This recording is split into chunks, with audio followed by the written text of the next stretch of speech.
nti ekyo kiri mu Qur'an tekisobola kunnyonnyolwa okujjako ng'omusiraamu ageze mu Bayibuli. Kyekyo kyennyini Katonda kye yakola ne mu Bayibuli mu Zabbuli 10:19 era buli olunyiro lw'okumeka ebigambo bye yagenda abiteekako ezo alifu be te fe naye bitegeeza ki ezo zali zi numbering webale nnyo ne biri aya namba neyo numbering eno banamalize era ffe tugamba Allahu alam bil murad yamanyi kye yagenderera wetukoma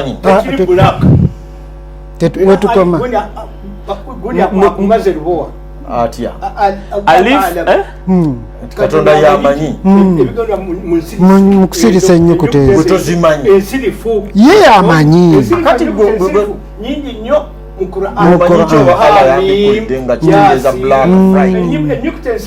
Qaf haya ayin sa akugamba nti watya Allah yamubikkulidde nti kitegeeza kiddugavu.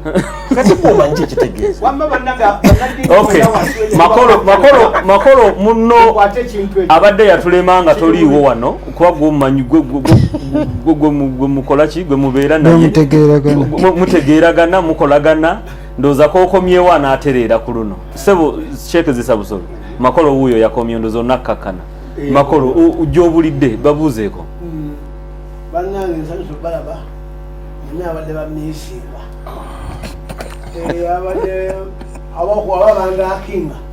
abadde abakulakinga dakingi kyekiki okusubwa ennaku zino mbadde nga kale wabaddemu ebiwiki zimu zabaddemu okufiirwa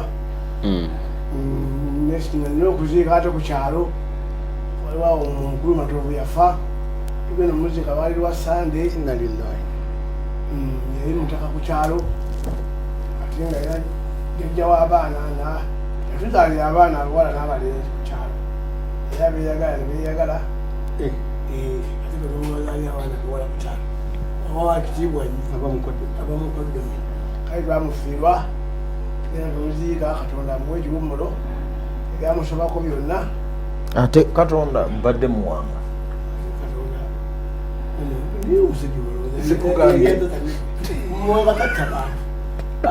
Katonda yatta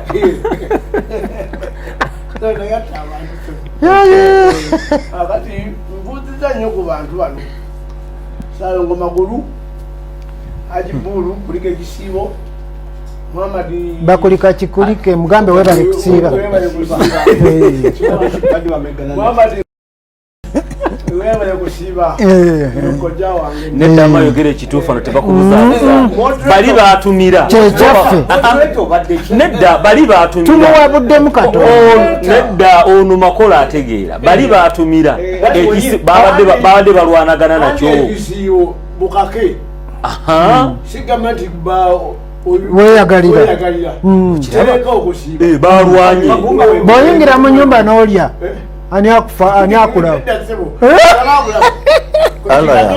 okitegedde ye batumira abamanyi nti ekisibo yabalabye nga balwanagana nakyo kati abakulisa yaletse obuweereza bwonna mu Katonda oba mu jjajja mukake tewali aveeyo n'agamba nti njagala okubuulira enjiri kimugwako bugwe pala yaluka n'agenda ku kkubo musajja n'asiiga enjala mugamba nsolo abaddeeto alina ekimusindika kimugamba genda obulira enjiri kirwana kyo bakireeba bamuyita mwoyo akati bamutuzaako mwonna bannange kale omuzindalo gwe mukwano gw'omulumba abadde naye akudaakinga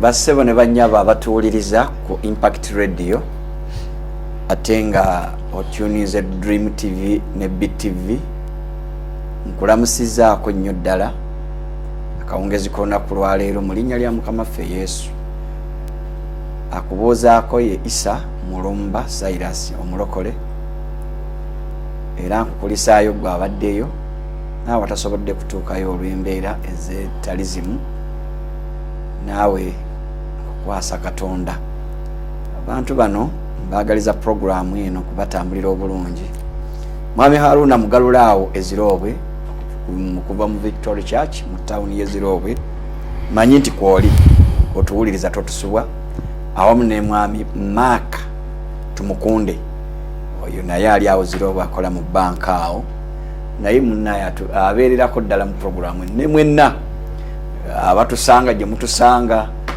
nze kati ennaku zino nafuuka serebu wa kibuga Kampala n'okutambula nno ntambulira na bwerere olidduka bwembanga nina gyendaga omuntu omusanga tomumanyi wayi jankutwaleko konze nange ntambula mbadde njiresa nga jankutwaleko tamanyi nti nange mba mpaakinze wali naye twebaza Katonda nti atukola bulungi atugase ku bantu atugase ku mikwano emirungi ne bwoba olina ekidduka kyo wali kyobadde otambuliddemu oba nga ne bwolaba kaaya nti ajja n'ekidduka kye naye bw'aba atambuddemu kawo omuntu aga wayi tukulaba era tekimuganaga wayi jja tutambulemu kale abantu batwagala olwa puroguramu eno nze kyenva neebaza Katonda nti atutadde mu kifo kyetutali tusuubira so twongere okulongoosa ennimi zaffe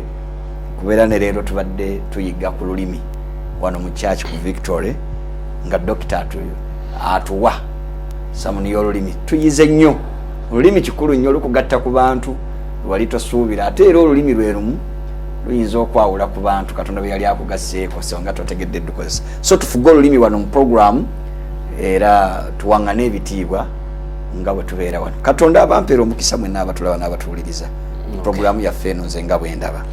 Okay, katuddeyo wali wetwatandikira nga twogera ku obwannabbi.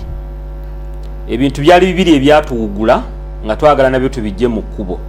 Ekisooka kyali kyo twagala okutegeera masheeke yavaayo n'agamba nti omusiraamu yenna takkirizibwa kulayira nti Allah ali mu ggulu. Mulangira Kaaya bano aba Bayibuli bulirambo makolo mulumba oba n'owejjokolera bondoza bakkirizibwa nti kitaffe ali mu ggulu oba Katonda ali mu ggulu. Baba Siraamu tebagamba Katonda ali mu ggulu, bagamba Katonda ali waggulu. Era ekyo twakitegeera nti Allah ali waggulu tali mu ggulu. Ekyokubiri ekyali kituguzzaamuko okuva ku mulamwa guno kyali kukutegeera Allah ki, Allah muntu oba mwoyo. Era ndowooza twakitegedde nti Allah si mwoyo wabula alina omwoyo. Omwoyo kitonde kye, omwoyo kitonde kye yatonda. So kati omwoyo tagulina naye alina ekitonde kye bayita omwoyo. Okay. Ne batuyigiriza era abasiraamu bano nti Allah muntu. Basiraamu uno ani mwasomesa aya gitwasembyeyo eya 41 essula ya 41 ne aya ey'omukaaga twagitambuliddemu ennaku esabbiiti eziweranga 3 nga muginnyonnyola. So kati awo kwegane mutayiga nti Allah netuyiga nti Allah muntu. So kati katwagala kusokoola omuntu ono gwe bayita Allah alina bannabbi be yasindika aboogerwako mu Korani oba mu Korane banabbaha ki kikye banabbaha kitwagala okutegeera. Bwe twali tuli awo twayogera ku Adamu. Producer kyemmanyi ajja kuteerayoko ku bibuuzo ebyo ebimujja kwa mubiraba nga bitambula awo tusobole okutambula ffenna. Sheekh Zisa Busolo, bannabbi bali bameka mu Korani? Bali 2 mu bataano bangi naye nga baali bangi naye bafukaha bakabejja banakani abafukaha balaba tiwaliwo nabbi yamala omwezi ogumu mulimu nabbi yamala emyezi 5 naye muli bannabbi abamala emyaka 6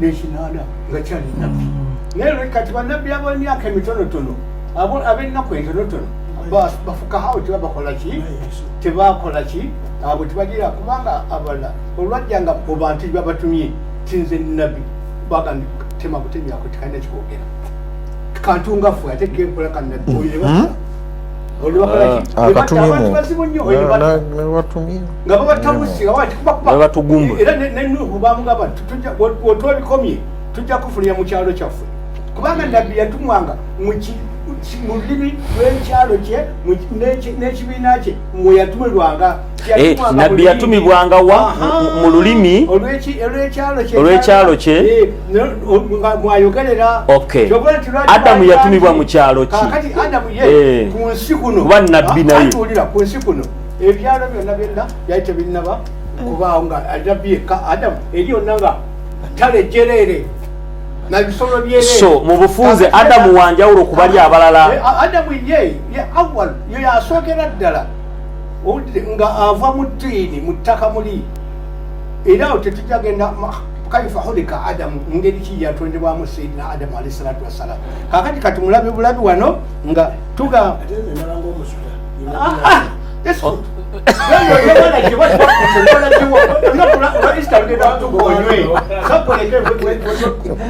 Makola awaliza omukono Makola ogambye nabbi kye yasooka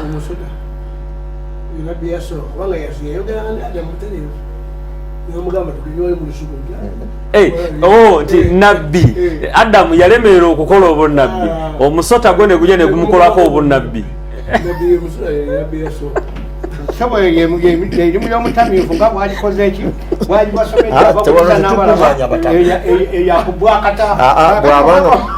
nedda tovuma mukugamba gamba musamize naye si mutamiivu oyo musamize si mutamiivu tetunafuna mutamiivu yasiiza kuyinza endeku y'obugonja ebulawo ewuwe wano teriwantu naye bwolowooza wewali embizi ekyakulimu yazze amaze okuteekamu sheeka embizi gye wali ekyakulimu bannange nyamba ekintu kyo kiri kigundi nedda kozesa olulimi bwamaze okusiba kinyingirira oyagala konfaminga nti kati akasitaani bakatadde ng'ovuma ennaku zino okay kati nga bw'ogenda okutubuulira bw'ogenda okusoma ku nabbi ku Adamu nga gwe bamuyita nabbi sooka otubuulire obunnabbi buvaawa era bukomawa tulyoke tutegeere bulungi obunnabbi buvaawa era bukomawa kubanga otugambye nti Allah yatumanga bannabbi mu kyalo kyabwe mu lulimi lw'ekyalo kyabwe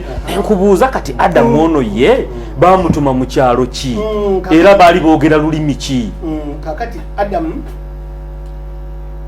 okusaasira kwa Katonda kubeere ku ye musajja wattu bw'ajja ku nsi nga Katonda wonna tumanyiyo nga abagambi bannaye nja kukola omuntu nga bamujja eri mugali amazzi gali mubiri ebizze agasambatuka amazzi gali Adamu yava mu mazzi agasambatuka amazzi nga wulya masinono Adamu yava nedda tufaayo mulumba mulekeyo tugeze mu kutonda kwa Adamu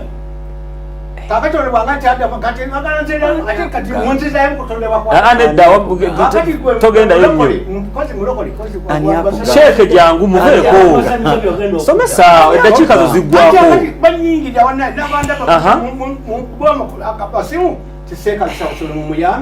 genda maaso atuuke ku nsonga Katonda bw'atuma yennyini kasita malayika yazibuuza nti mumbuulire amannya g'ebitonde bino ebiri ku nsi kuno Adamu kwali nezigamba malayika nezigamba la ilma lana illa ma allamtana tetulina kyetumanyi ku bitonde byonna byonna n'amannya g'ebitonde byonna byonna kwe tuli n'omutonde we oyo Adamu tetulina kyetumanyi kakati subhanahu wa taala wano Qur'ani egambye mu surati Bakara aya alif lam mim aya ya kusatu alif ya satu wa allama teriwa zisa busolo mumuleke bannaye asomese badengenda kusoma taga akoza alifu lam mim wamasoma wa allama Adama Katonda yennyini yasooka okumanyisa Adamu. Kaakati bw'amala okumanyisa Adamu amannya g'ebitonde byonna ebiri ku nsi, kaakati bw'amala okubulamisa n'agamba nti ate buulira nabbi limalayikatu, buulira malayika. Kaakati bunabbi Adamu ate Katonda bwe yamala okumanyisa Adamu amannya ga buli kitonde kyonna ekiri ku nsi kuno Katonda gye yatonda, ate Adamu ne bamuwa amaanyi ate n'okumanya kwonna nga Katonda amaze okumumanyisa.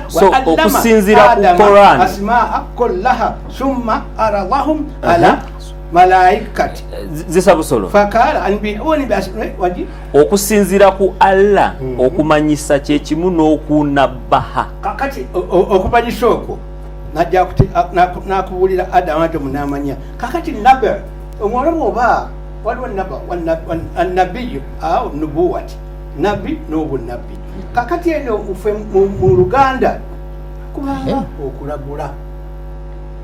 kulagula omuntu akubuulira ekintu kyobadde tokola ki tomanyi era tobadde tosuubira nti ekisobwa bwekiti. Kakati okunabba kwekubulya ekintu ekyo ekibadde kitakisobola kuyingira mu bwongo obwo era nakikuyingiza mu bwongo n'okitegeera. Kati wano Adamu kati Adamu aya gyatuwadde kuba tinembadde wenzijaawo. Wa allama Adama bikula suratu Bakara ya 29 oba 3 suratu Bakara. Wa allama Adama asmaa kullaha, Katonda yasooka kubuulira Adamu okumanyisa ilim okumanya. Wa allama Adama mulikule maka bikula rubowa wa allama Adama, Katonda yennyini yasooka okumanyisa Adamu. Bannange obadde ki tombusaabuza ojagala kujjawula zisabusolo point ogibuuka.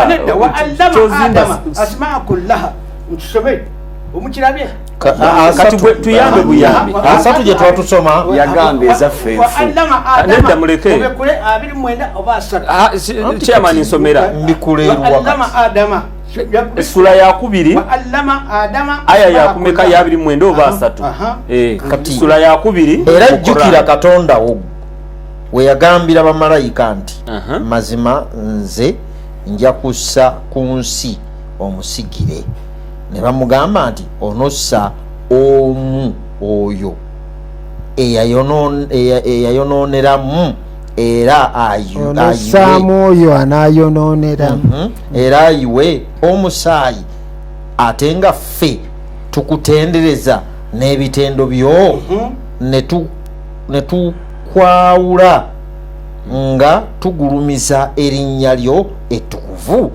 N'abagamba nti mazima nze mmanyi ebyo bye mutamanyi. alam ma la ta'lamuna. Kakati wa allama Adama asatu mwemweyo Katonda n'ayigiriza Adamu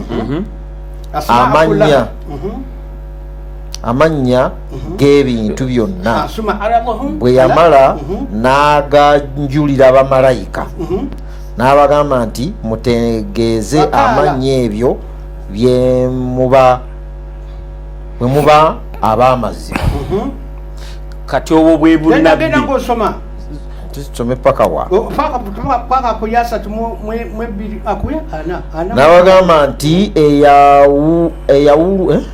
oyawulwa gwe tetulina ffe kumanya, wabula tumanyi ebyo byokka byoba otuyigiriza, mazima gwe oli omumanyi. Fakala n'agamba Katonda ya Adamu fakala n'agamba Katonda ya Adamu anbi'uhum we bunnabbi we butandika sagala ntutuka ku mazima gwe olina okumanya kwonna era gwe mukakasa w'ebigambo. N'agamba nti wamma Adamu babuulire amannya gaabyo bye yamala okubabuulira amannya gaabyo. N'abagamba Katonda nti saabagambye mmwe nti mazima nze mmanyi ebyo ebitalabikako ebyama mu ggulu ne ku nsi era mmanyi ekyo kye mwolesa n'ekyo kye mukweka. Kati bali bakweka. Allahumma ighfir lahu warhamhu wasqina fil janna. So Allahumma ighfir lahu warhamhu. Allahumma ighfir lahu. Allahumma ighfir lahu. Allahumma ighfir lahu. Jukira ekiseera lwe twagamba bamalayika nti muvuunamire Adamu ne bavuunama okujjako Ibilisi Saitwani eyagaana neyeegulumiza era n'abulirwa ekibuuzo. So Adamu okutuuma amannya nakyo kikola kya bunnabbi bwe bamuwa amannya ate nga malayika tazimanyisizza bannabbi bonna bonna okujja okukola obunabbi ku nsi kuno Katonda amala bamanyisa obunabbi bwagenda okuba era nga bamalayika bo olwawe lwagwa ku Adamu kakati ate Katonda bw'alonda omuddu we n'amuteekako olulimi luli olw'okwogera n'amuteekako n'ebigambo byajja okwogera eri abantu tabyogera ku lulwe. So okumanyisa amanya buba bunnabbi.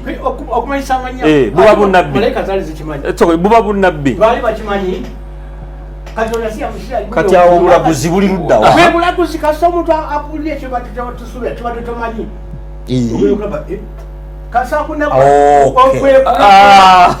Tulina omukyala wano ku TV bamuyita Namubiru asoma amawulire. Namubiru Grace.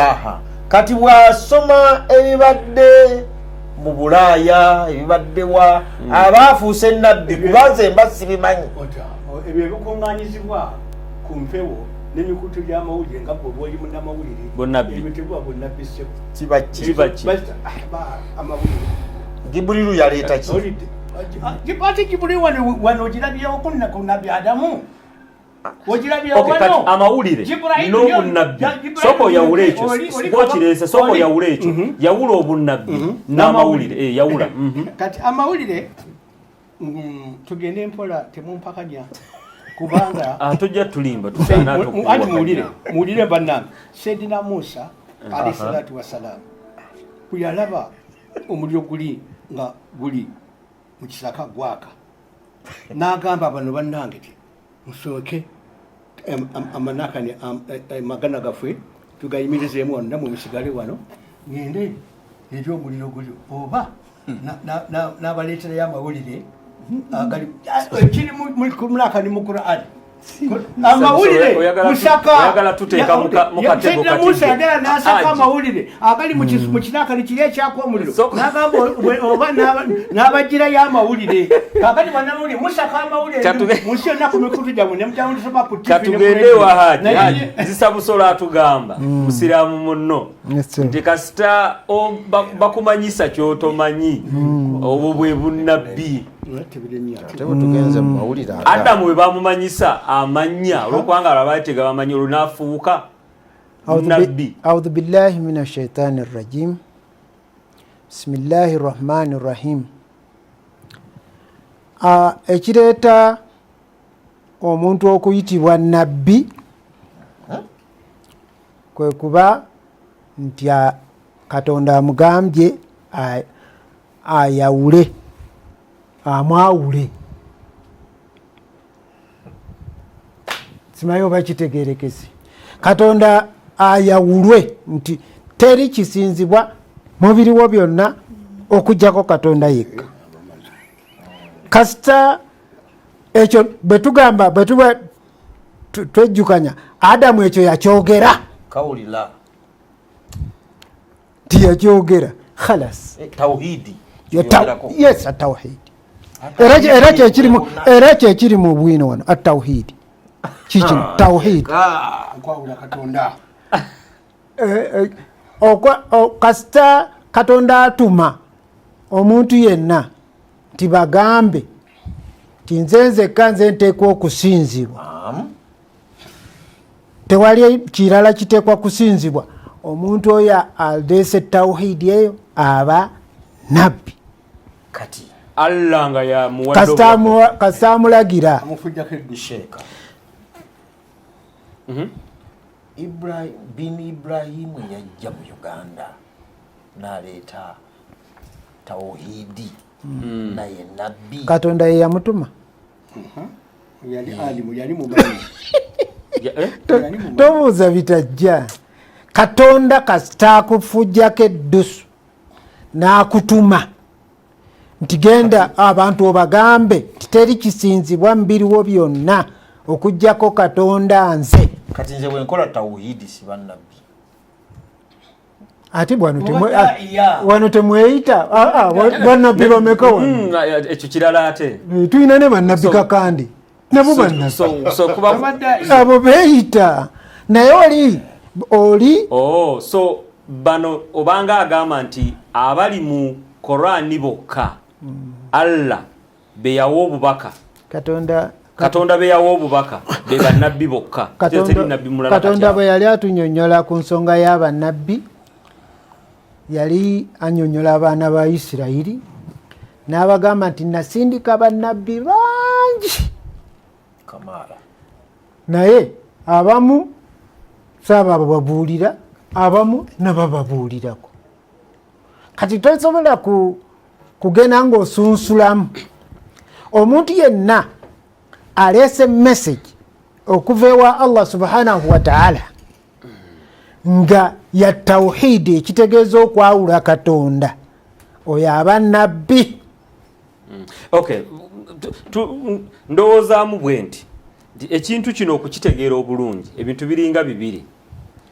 Okutegeera bwe tuba twogera nti wali nga tuga nti obunnabbi kasa tulaba ekigambo ekyo obunnabbi ndowoozaamu kyandibadde kikulu nekisooka kiva mu ddiiro obunnabbi nkinyonyote tofaayo genda mpola tofaayo genda mpola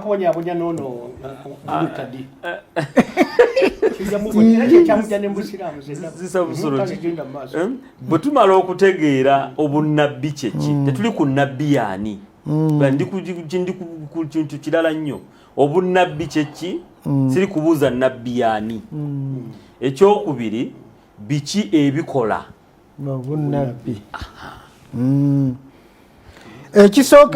ekisookera ddala ekiyitibwa obunnabbi kwe kufuna meseji ya Katonda ate n'akutuma ogidirivalinga osobola ogifuna nga si yakudirivalinga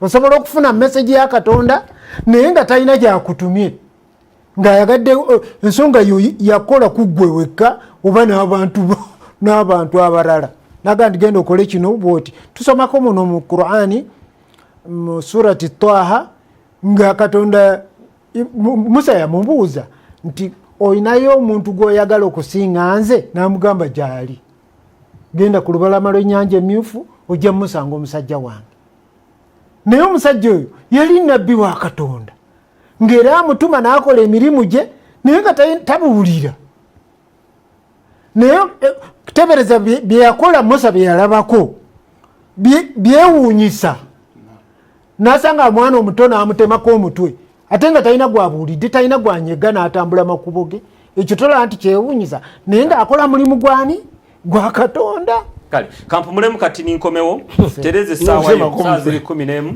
katudde hajo badde okyannyonnyola ndowooza message eno kansooke ngiyitemu Juma ali kansanga nti ye nga bw'alaba it will be hard to answer the question as to whether Adam was a prophet or not since the terms used here are different. Prophet kiva mu Luyonaani okay kitegeeza oyo ayogera ku lw'omulala. Kyokubiri nabbi mu Lusiraamu kiva mu kunabba ekitegeeza one who receives revelation or news. Kati okusinziira ku Busiraamu one who receives revelation or information from God ye nabbi. Yet the true meaning of prophet is a messenger kwogera. Therefore Adam was a prophet but was a nabbi nadamu kufuna revelation kufuna kusinzira ku Busiraamu nti yafuna bubaka so site yayogera kati tulese bitendo tulese ebitendo nabbi byateeka okuba nabyo. Ekisooka kyekyo okufuna message ng'ekukomandinga okuva ewa Allah subhanahu wa ta'ala, eyo yeekulembera. Ekyokubiri, omuntu ono kwe kudilivalinga message n'akolerako n'ebyamagero. Kati Adamu tosobola kimujjako. Adamu yafuna obubaka. Fe mu Busiraamu tumanyi nti Adamu yazaala abaana 40. Be balongo peya 20. Kati toyinza ganti abantu abo yabaleka mu bbanga nga Katonda tamugambe nti bagambe booti. Ati lwaki kyekweka? Lwaki olowooza nti kyekweka nga te Musiraamu bakyanjuluza? Obusiraamu bukyanjuluza ate olugamba kyekweka. Bayibuli ebigambo bingi nnyo ebyasigala, bingi nnyo bye basiimulamu n'ebirala. Naye ffe mu Busiraamu tukimanyi nti Adamu yazaala emirundi 20 ng'azaala abaana 2, omuwala n'omulenzi. Era ekyavaako Kayini okutemula Aberi kyava ku mukazi, kubanga bakayanira mukazi Nabbi Muhammad sallallahu alaihi wasallam. Andi bwe bamala okukayana kitaabwe n'abagamba nti kati muweeyo saddaaka. Katonda gy'anakkiriza yanaaba omutuufu. Mwe muyina kyekya Bayibuli. Bawayo saddaaka tewaliwo musango, bakayanira mukazi. Ati labayo Kayini agamba nze gwe nazaalibwa naye Katonda yalagira nti azaalibwa n'ono yafumbirwa oli. Nazaalibwa n'ono yafumbirwa ono. Kayini n'agamba nti nze siyinza kuwasa kikyo kibi.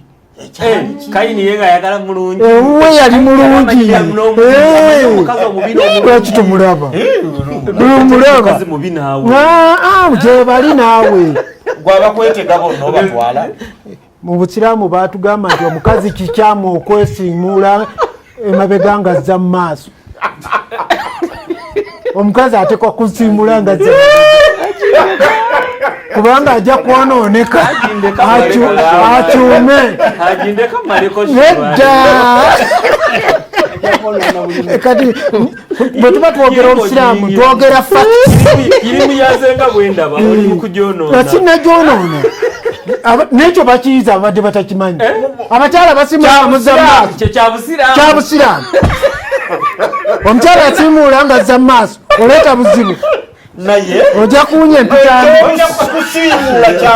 kya Busiraamu ate okutawaza. Andi bwe mmala ne bw'aba atawaaza tatawaaza nga azze eno mu maaso. Obusiraamu bulina okusiimula. Mulimu okusiimula sebo tusooka na funfugu tugenda na funfugu. Aje oli kusomesa Busiraamu bulala.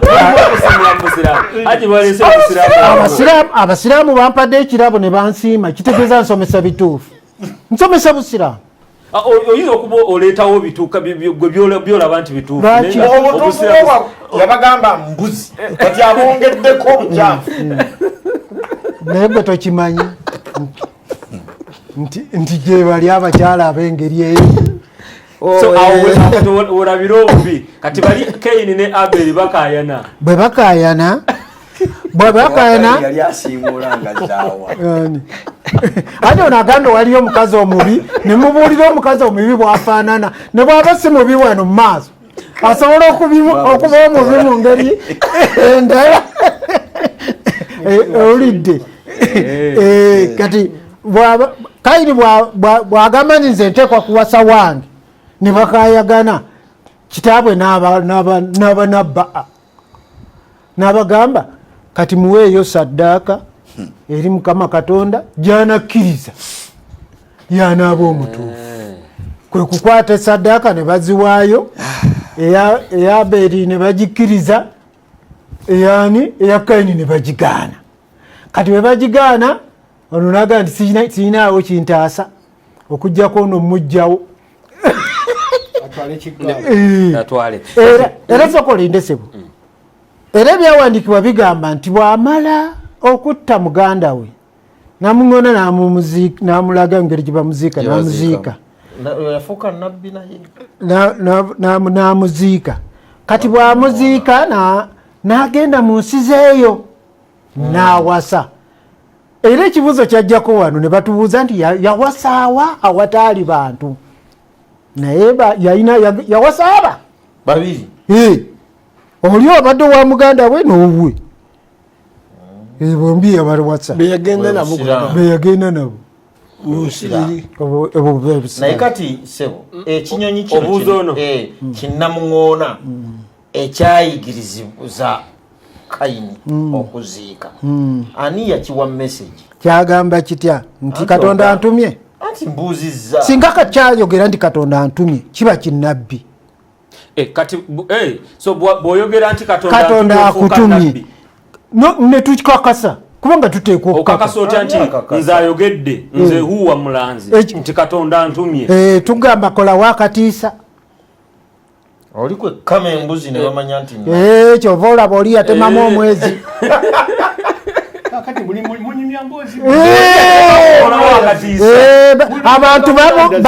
abantu bo bagamba nti nze ndi nabbi nga bakugamba kolawo ekiraga oli kyeyava atemamu omwezi nekulabikira ekitundu ku lusozi eno n'ekitundu ku lusozi eri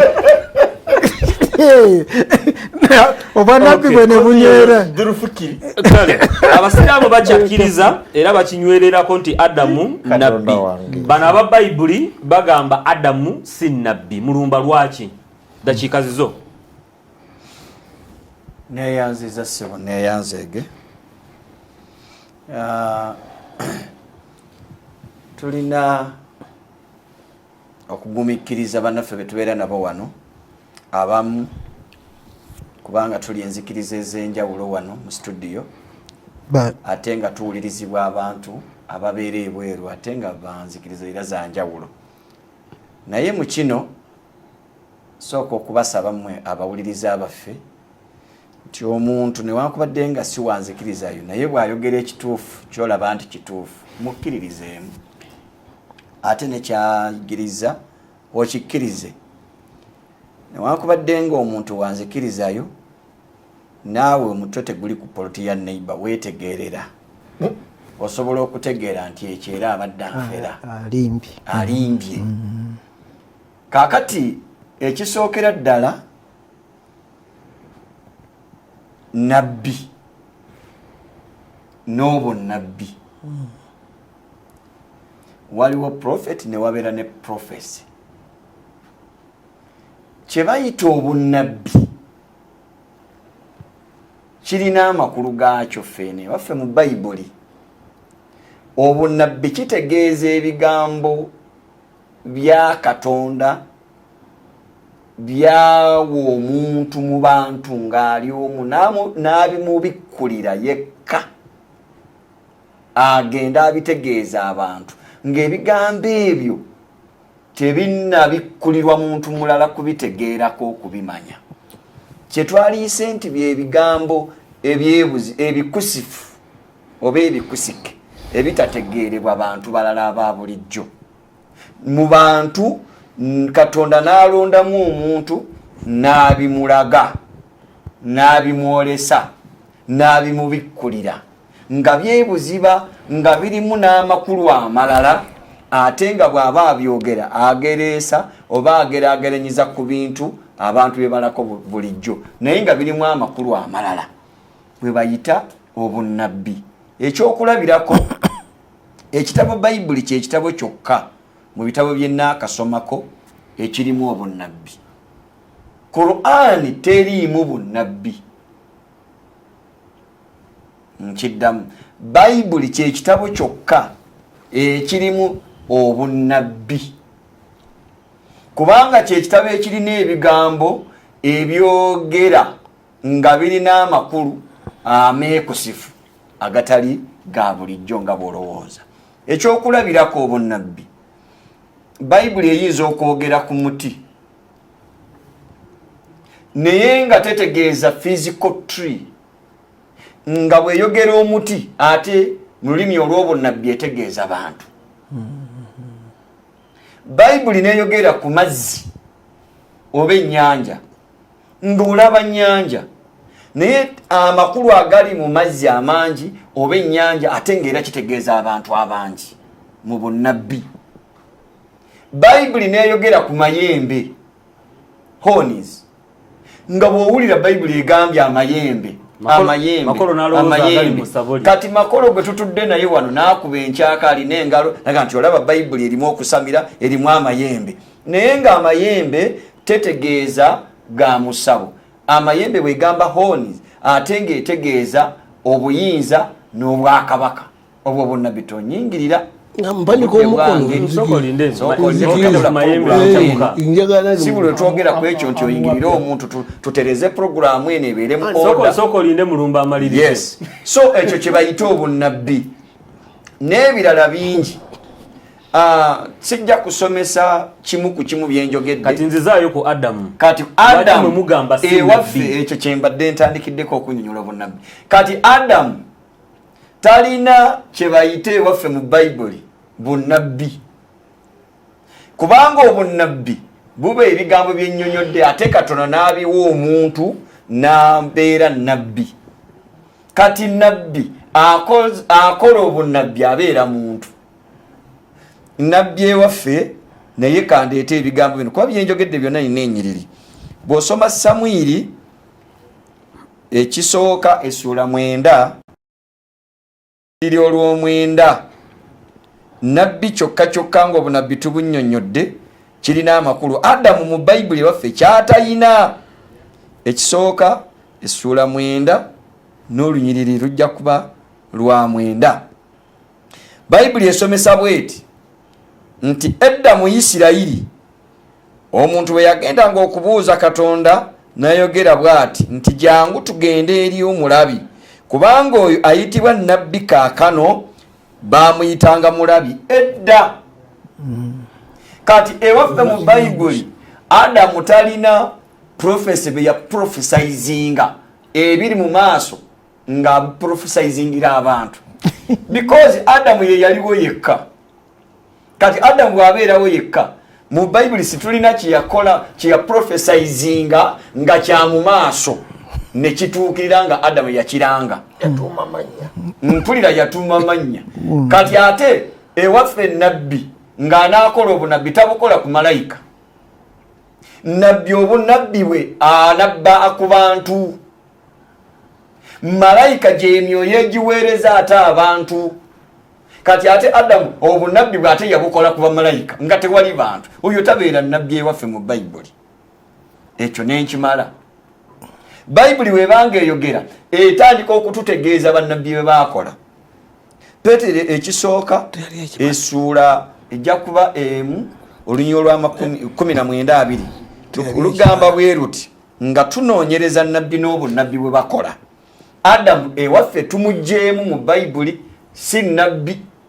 Okay, mu Bayibuli mulangira kaya bwe kiri tukiveeko kwa tutandise okwambuka kati oba mu 7 side Adamu nabbi si nabbi nkale kati kansomye ekiwandiiko kiguse tufaayo kiguse. Peetero makolo yetayina waagwa tamanyi bigenda mu maaso awo.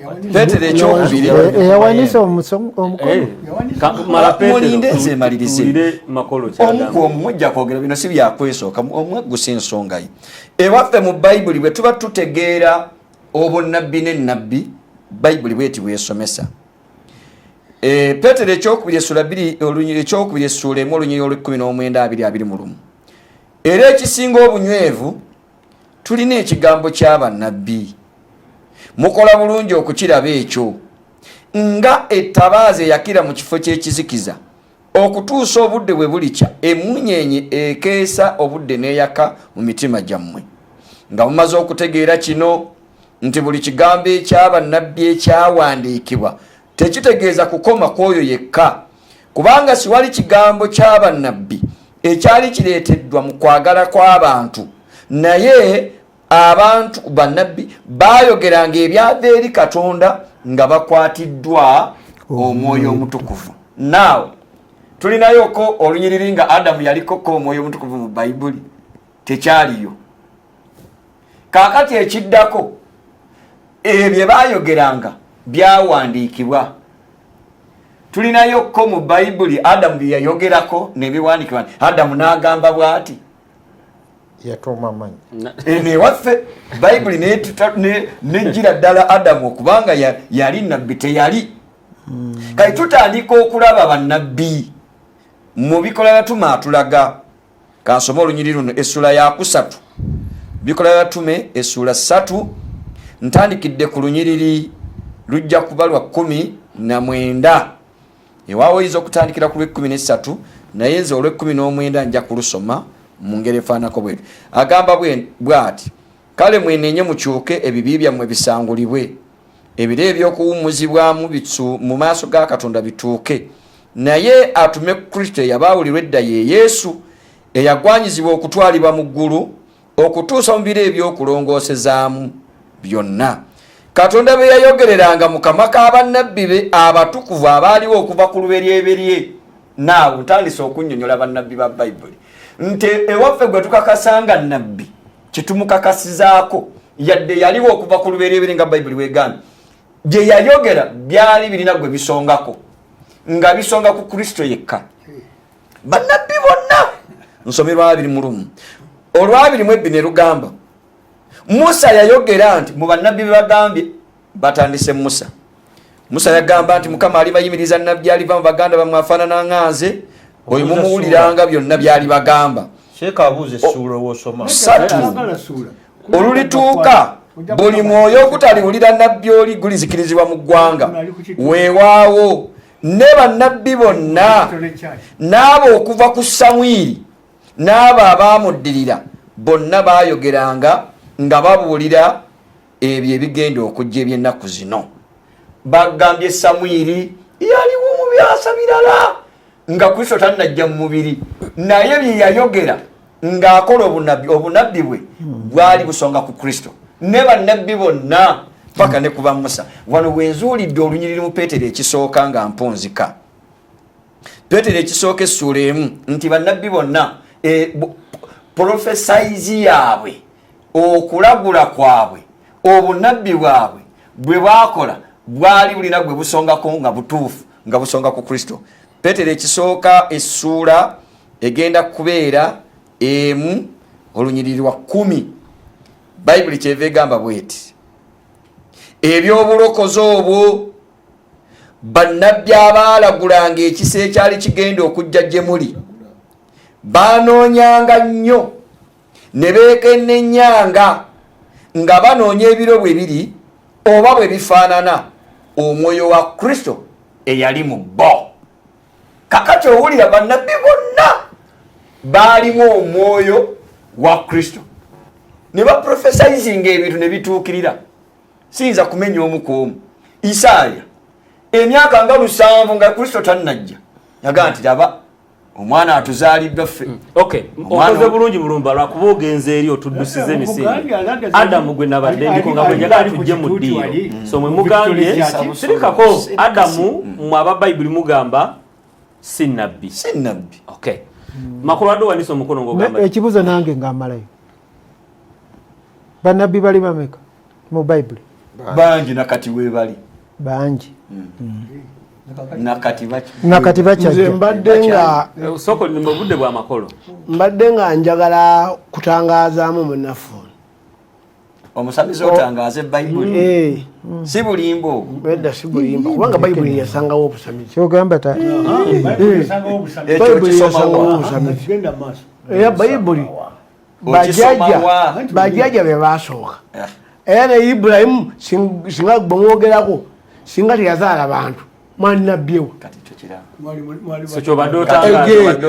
oli ye nabbi omukulu Adamu. Ono yagambye musota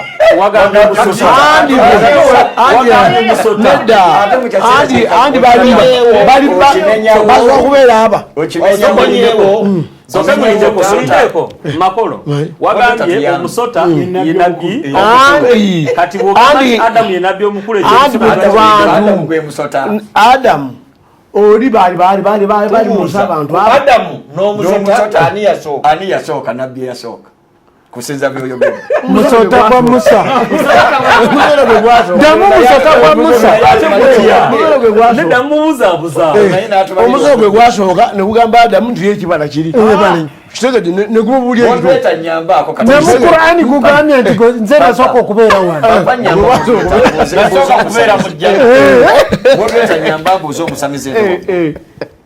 ogambye nti omusota yeyali nabbi asooka anti gwe wagundi omubaka yabeerangawo ng'asoosa ani yamutuma era yali Katonda kati ani yatuma omusota era Katonda tuwe ekiwandiiko ne Katonda yatuma omusota Katonda yatuma omusota era n'atuma ne Adamu negamalirya bw'olyako kino tojja kufa nagamba naye n'alyako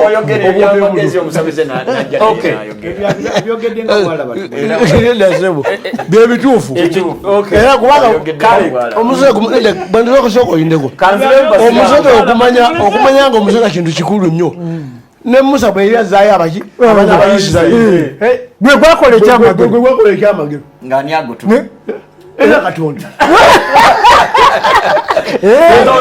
kubawo nyawo Katonda yennyini simanyi Katonda yennyini omusota kintu kubawo nyawo yongera era buli byebikolebwa byonna era tewali muntu kisolo yasobola kusaakuza musota mu busamize omusota guzannya paati ki mu busamize okuloota yabwa Katonda omusota guloosa naloosa emisota mu mannya ag'obusamize emizimu gye musamira omusota gulina linnya ki tule magulu matu omusota magulu matu omusota yasatega omuzimu ogwo gwe kati oliko muzimu ki ate jjajja ate ng'ayogerera mizimu omusota gubeera jjajja omusota guli gute angambe gukukola mulimu ki nti omuntu yenna agenda okuloota omuntu asobola kulota naloosa emisota yabala egitegeeza ki nayebuuza ku munne kyeba kitegeeza nti omusota kintu kikulu nnyo ku bulamu bwo n'okuzaala abantu tebazaala emisota kale so obusiraamu bwo bukkiriza nti Adamu nabbi kubanga yanabbaha eri abamalayika n'abaana be kyemaani oyagala kwogera kyati kubanga omulokole byonna abimazeeyo kale njagala tugende ku Nuuhu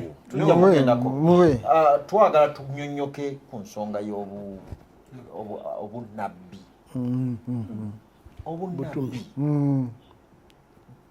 kwe kwogera osinziira kuki ku Bayibuli gamba mu bu7 sidde nsinziira ku bu7 Bayibuli okwogera omuntu aweebwa ebyokwogera ng'ajja kwogera mu maaso bya mu maaso byokka n'ebiriwo oba ebyo abantu bye batasuubira kumanya gamba Nasanayiri yali nabbi Katonda yamugamba ti Dawudi yasse Uliya genda omugambe nti yakoze kibi naye Uliya embeera yali mu lubiri tewaliwo n'ogu yali agimanyi okuggyako Katonda ne Dawudi yali anyi kuba Uliya yali afudde pozi n'omukyala kakati Katonda najja n'amuwa era oli yakola obunnabbi bwali nti waliwo yali alina akaliga kamu ng'onaata ayina nnyingi olaba ekisoko gye yayita ti naye oli mu enjala bwe yamuluma n'anonooza akalwa ak'omwavu n'akalya oyo agwanidde okufa n'amugamba nti yeggwe obwo bwe bunnabbi obwekyokwekusa naye ebyokutuuma amannya nange mbyogera ne bapasita bonna babyogera bwe batyo tebuba bulimba omuntu katugeze nze bwe nsanga mukazi wo n'omusajja sikubuuli kuba amanye ekiddiira kati gwe tomusanze kubanga oli ne Nasanayiri teyamusanga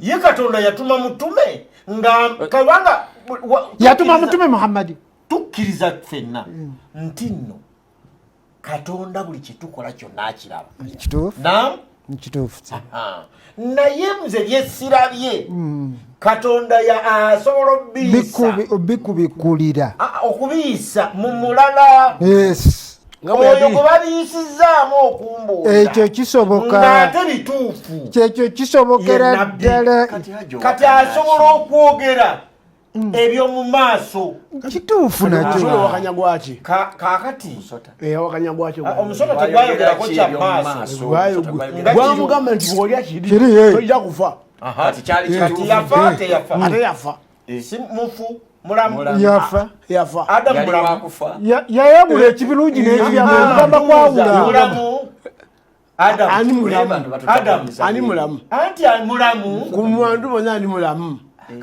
kati lwaki okufa kwali kwakubeerawo bano baawula kakati olw'okuwamba anti omakolo n'abasiraamu bw'oba oyogera ku butume omusota gwe bwasobola okutumibwa Katonda oleeta oluwandiiko nze ndi ku oligino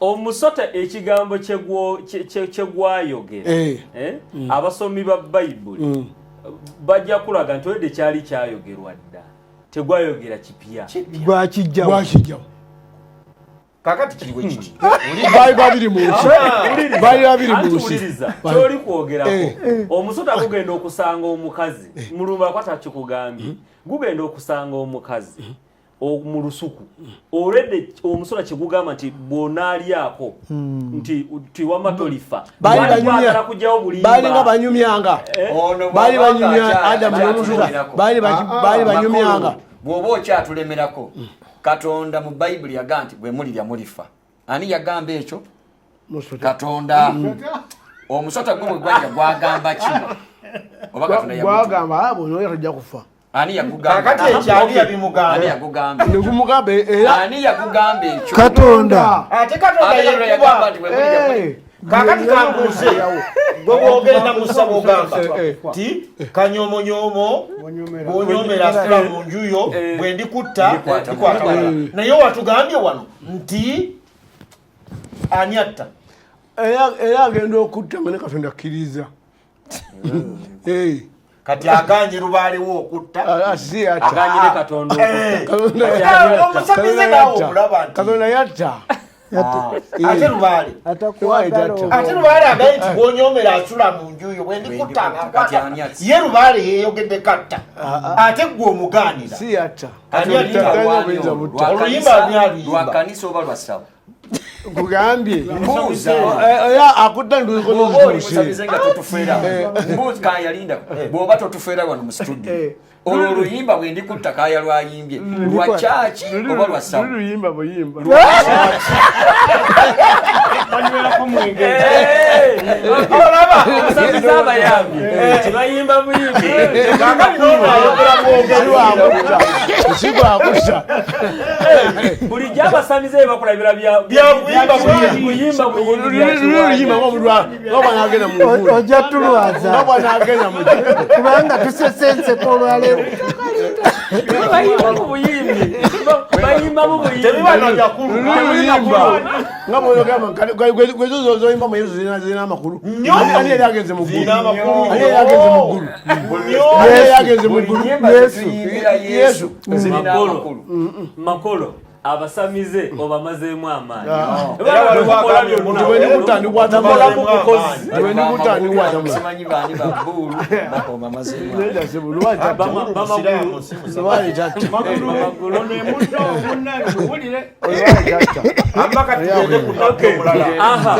zisa busolo nabbi omulala yani tutegedde adamu mu mugundi mu Korani ani addako kati era yanabba kityoke bannabbi abalala tugenda kwaddako nja kumunyonyola ku episode eddako yani nja kumuleeta tomumanyi nze mumuwulire nobe obunabbi bwenga obuli naye ng'omumanyi bannabbi 25 nja kubaleetayo addako omumanyi addako bonna nzija mukubuulira zisa busolo gamba simumanyi yenuwa anaddako yenna si nuwa nja kuleeta lisiti y'abannabbi haji nabbi kyaddako buli omu nga tugenda zeka mukubulire ndobona omumbulira tomumanyi kijja kubaako kyemunyonyi omumanyi tomumanyi omulundi ogujja gwenja okubaleetera obwannabbi nabaddako kale tomumanyi kyoyogedde kyosabye kitegeeza tomumanyi katugende eri abamanyi nabbi kyaddako wamma ku lisiti yaffe eri ey'abirimu 45 eyandizzeeko awo yandibadde ku myaka gy'amaze mu Idris yanabba haki kale أعوذ بالله من الشيطان الرجيم بسم الله الرحمن الرحيم الله تقام من القرآن من سورة مريم السورة eno ya 19 olunyiriri olw'56 olw'57 n'olw'58 nyimpi tezijja tutiisa. Allah agamba bw'ati era tegeeza audhu billahi mina shaitani rajim era tegeeza ng'ojja abantu mu kitabo kino tunyonyola ebigambo ebikwata ku nabbi Idris nga biva mu kitabo kya Qur'an. Ebigambo ebifa ku nabbi Idris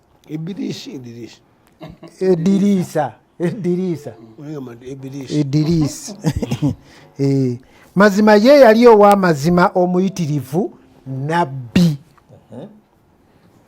Olw'57 ne tumusitula mu kifo ekyawaggulu.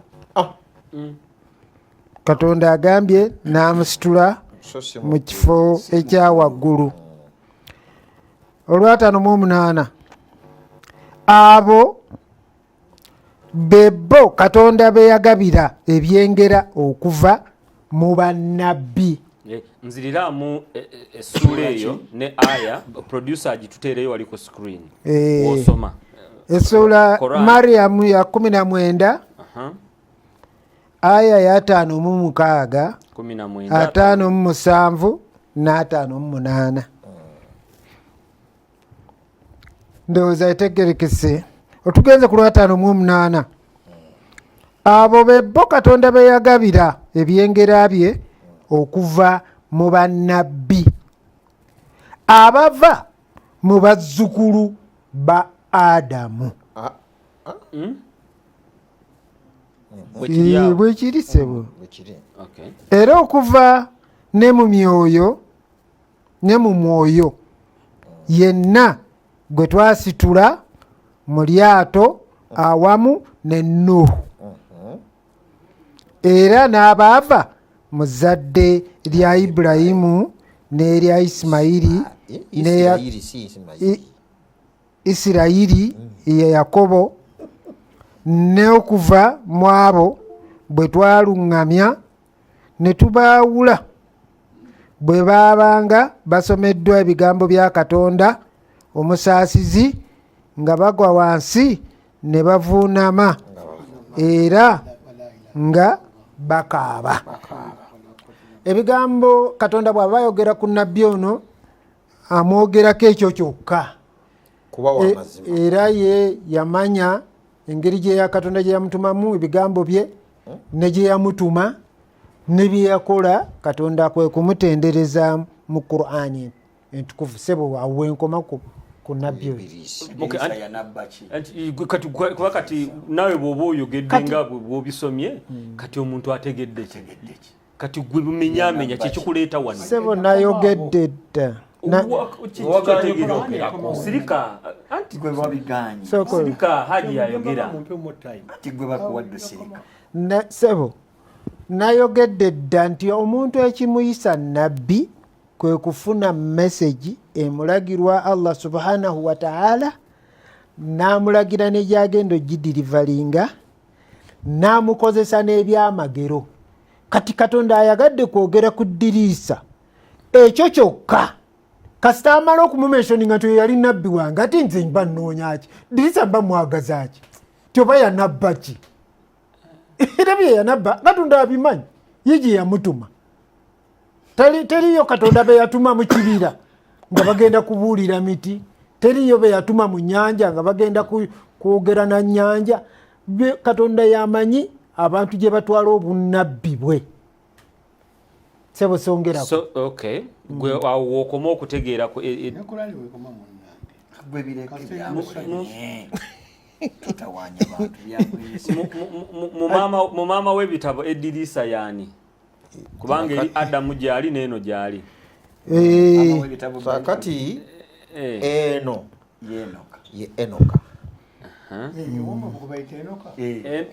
Enoka mulangira Kaaya yoka mu kitabo kya Lubereberye essula ya 5 katulawo olunyi lwa 24 lwogera bwe ruti katuve ku lwa 22 lugamba nti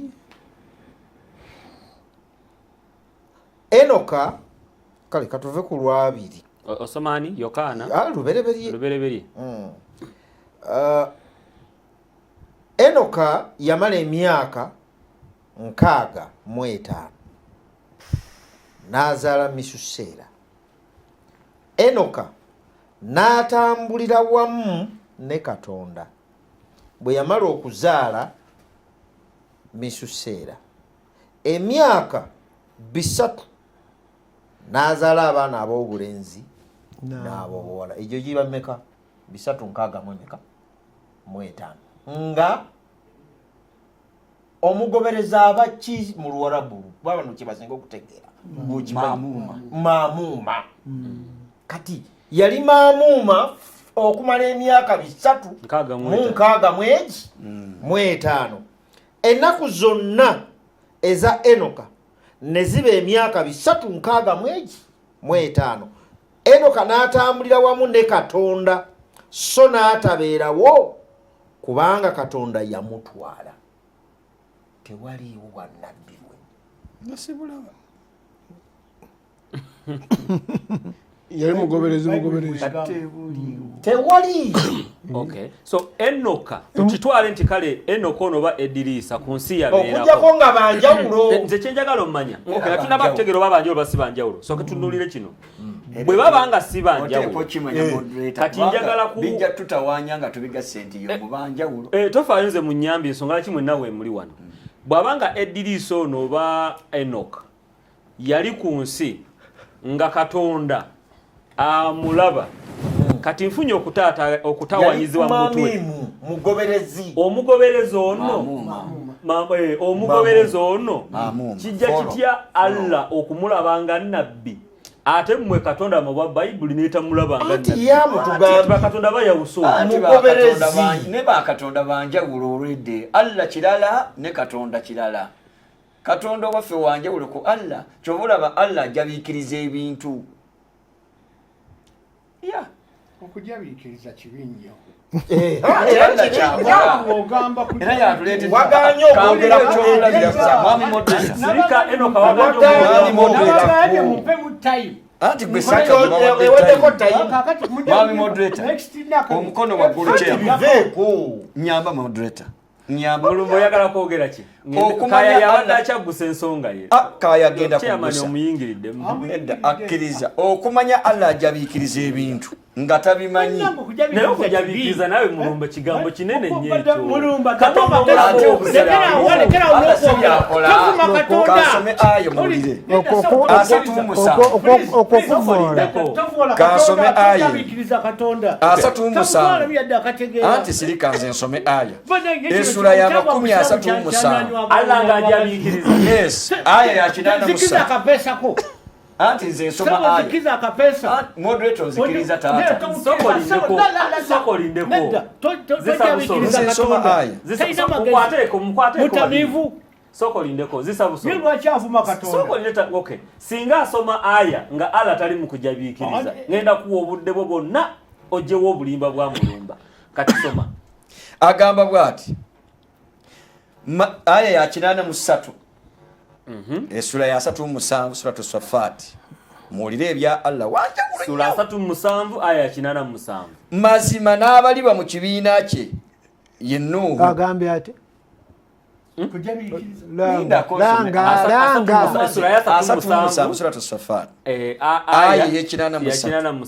muwulirize moderator nyambangako ne Kaaya chairman mulabe Allah enkola ye mazima n'abalibwa mu kibiina kye Nuhu ye Ibrahim 87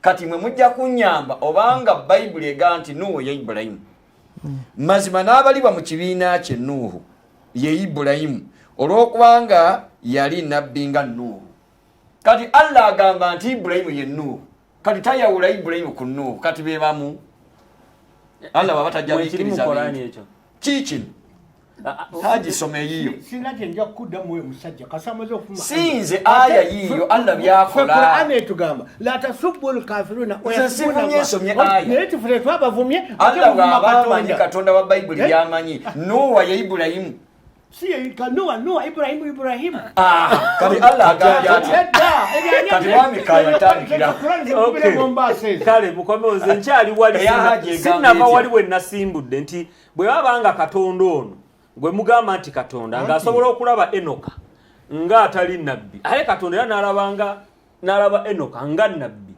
mukyantabudde Allah n'alaba Enoka kiriwo ekiti nze sijja kukaayana nnyo oba Katonda Allah zizikiriza asobola okuba Allah naye abamuwaayiriza ate bamuwaayiriza nga si yayogera anti waliwo ebyabano nga tebabatumye anti kati bamale tutegeeza nti bino tumuwaayiriza lindako Kaaya kitereeze mwami eyamutuma eyatuma Allah ebigambo ebiwandiikiddwa wano mu Qur'an nga biraga nti Enoka oba Idris nabbi byandibanga Jibuliru yetumiikiriza oba mutume Muhammad la'anakallah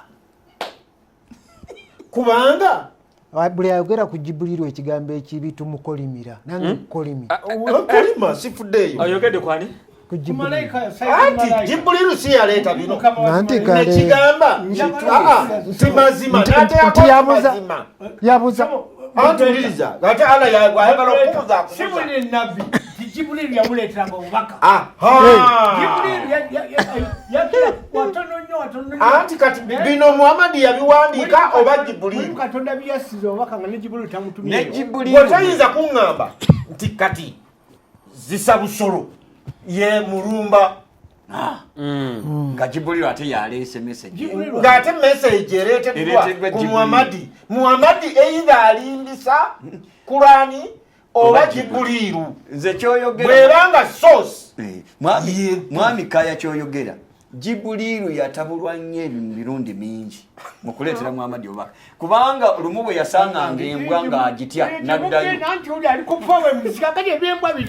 hadisi yino 16 moderator yagenda ogisoma obubaka bwe yasanga embwa n'amala ennaku nnyingi agambye kamera zikulaba obunabbi bugendera bwawe ate anti Jibuliru oli akugambye yatasabwa solo haji yasirise lwaki wetemussa ku Allah kutabuka Allah amanyi Enoka teyali nabbi naye bano Jibuliru ne Muhammad kwetukwata bijja tukola bubi hadisi yino 1682 lyaziswalirina mwabalina entabotabo musirike enamboole agamba nti nze ŋŋamba Katonda yennyini eyateekawo enjawukana mu buli kimu era ffenna tusobola kumutegeera kyekimu kati ate lwaki agambye Katonda kati ate Katonda yatabulatabula onasereta obubaka singa nze gwontuma nontuma ewa haji nga ompadde sente ze kuzimubwa ompulira ssebo nonkwata emitwalo katugambe 10 nentuusa 9 gwa mutabuzi sheeka yaba mutabuzi oba nze gwomuleesi ssebo njagala kutereeza nze aya eno wano waliwo obubeezi nsobi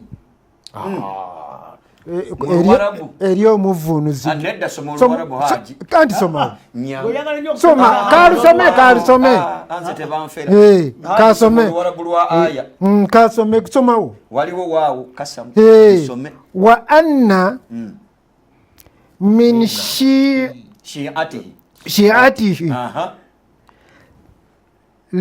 la Ibrahim bagedde kwani wano waliwo Nuwa wano waliwo ekigambo Nuhu babadde bagerageranyizaako tuddeyo mabega waliwo Nuhu wano waliwo Nuwa waliwo mubeeziisa obuyamuvunuzi mbadde nkuyamba toyamba mu Luwarabu tuddeyo ku 8 tusangawo ekigambo kya Nuwa anti kyembuuza waawo eno okugatta ku Ibulayimu egasaanye ku Ibulayimu anti nkugambye eno nsobi ya muvunuulira mu kuvuunula tujjemu ebigambo ebyagattibwamu osobola obijjamu n'otategeera obijjamu biyamba kunnyonnyola kati kitegeeza wano baali boogera ku Nuwa obaali boogera kwani gwe bagattako ono omuvunuzi lindako yandigambye wulira yandigambye nti oyo alinga Nuwa buliriza mbadde mbuuza vamiru eno wa innahu min shi'atihi ona amanyulu ani wa innahu min ne bwenebeddayo emabega Nuwa tamentioningidwa wa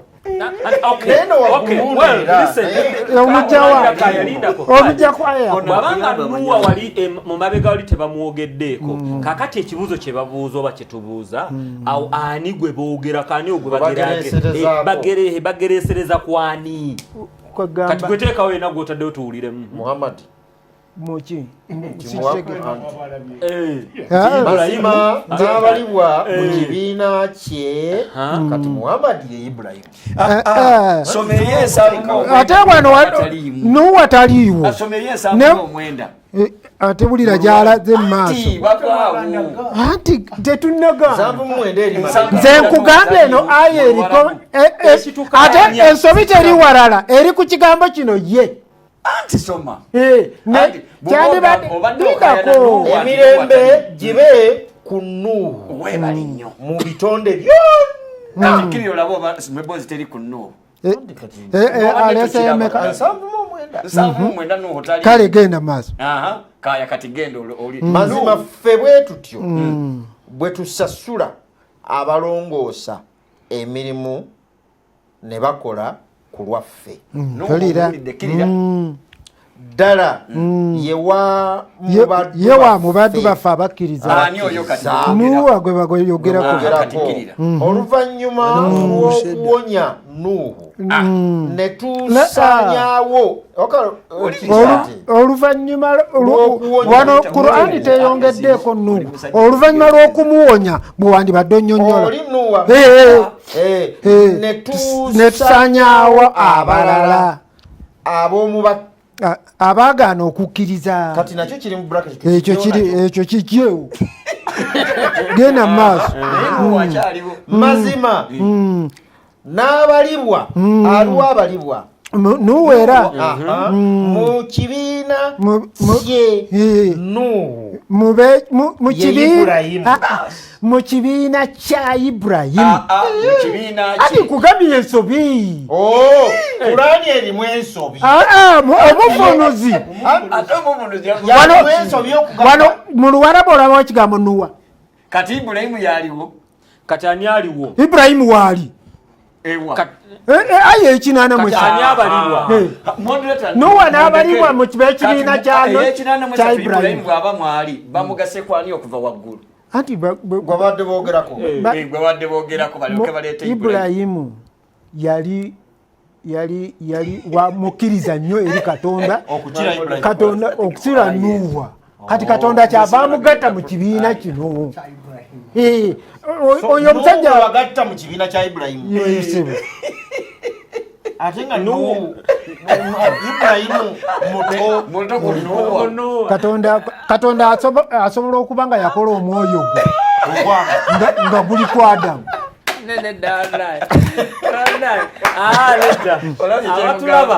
Abatulaba ono omukulu alowooza nti akwata ensobi za Qur'an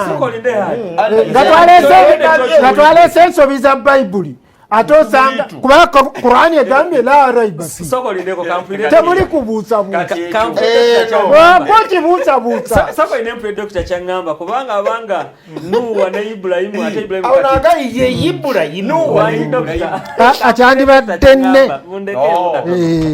kyandibadde ne Ibulayimu. Yes doctor. Naye bwe mpulidde nga Haji agamba nti Nuwa baamugatta mu kibiina kya Ibulayimu nembala emyaka egiri wakati wa Nuwa ne Ibulayimu nemmanya nti abasiraamu leero olwaleero olugaanyi terunagaana nedda wano nti olwaleero akantu kagaanyi kubanga bannange emyaka egiri wakati awomuntu awunga emyaka kumpi 6 ne baddira omuto naate ne bamufuza omukulu ekyo musiraamu tekiriiyo n'abalibwa mu b'ekibiina ekyo kiseko kimmala nedda Katonda agambe n'abalibwa mu b'ekibiina kye ne Ibulayimu. Yes bwekito bwe kiba mu kifo ky'okugamba ne yawandika ye banaye mundeke sekonze zinzita kubanga Allah mulaba ngaddira Ibulayimu amukukunula amuleeta mpaka ewa Mama wayogeredde nti Yesu ye yawugirira bannabbi bali bonna kati ono tasobola